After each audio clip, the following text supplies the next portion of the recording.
জুবিন গাৰ্গ নতুন প্ৰজন্মৰ হাৰ্টথ্ৰব বুলি কয়, কিন্তু মোৰ নিচিনা বয়সীয়াজনৰো হাৰ্টথ্ৰব।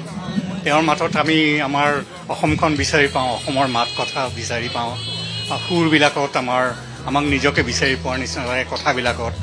গতিকে জুবিন গাৰ্গ আমাৰ নিচিনা কেৱল নতুন প্ৰজন্মৰে নহয়, সকলোৰে বাবে, অসমৰ সমগ্ৰ জনতাৰ বাবে তেওঁ মানে এজন মানে ভাল কণ্ঠৰ গায়ক আৰু যি গায়কে মানে আচলতে শিল্পী, মানে একেবাৰে ভিতৰৰ পৰা মানুহ এজনক জগাই তুলিব পাৰে।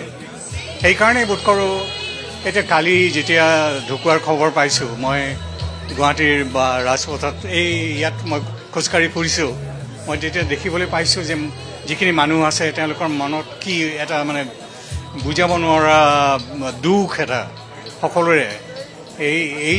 এনেকুৱা উপলব্ধি কেইজন মানুহে পায় মই নাজানো।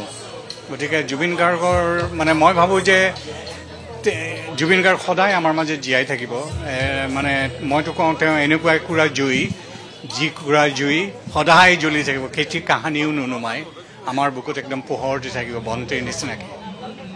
ছাৰ, মই একেখিনি সময়তে মই আৰু এটা কথা আপোনাৰ প্ৰতিক্ৰিয়াটো জানিব বিচাৰিম, কাৰণ ৰাজ্যবাসীৰ সকলোৰে হিয়াৰ নামটো, আৰু সকলোৱে বিচাৰি আছে যে নিজৰ সমাধিস্থান জুবিন গাৰ্গৰ নিজৰ স্থানত হওক। কোনোবাই গুৱাহাটীত বিচাৰিছে, কোনোবাই যোৰহাটত বিচাৰিছে, শিৱসাগৰৰ কথা কৈছে তেওঁৰ পিতৃগৃহ।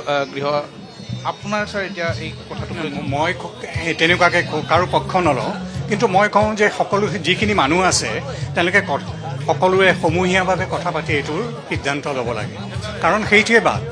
হয়, সকলোৱে বেলেগ বেলেগ কথা থাকিব, চিন্তা থাকিব, কিন্তু যেতিয়া সেই সকলোৱে মিলি পেলাই এটা চিন্তা কৰিব, তেতিয়া মই ভাবোঁ এই সমূহীয়া চিন্তাটোৱে শুদ্ধ চিন্তা হ'ব।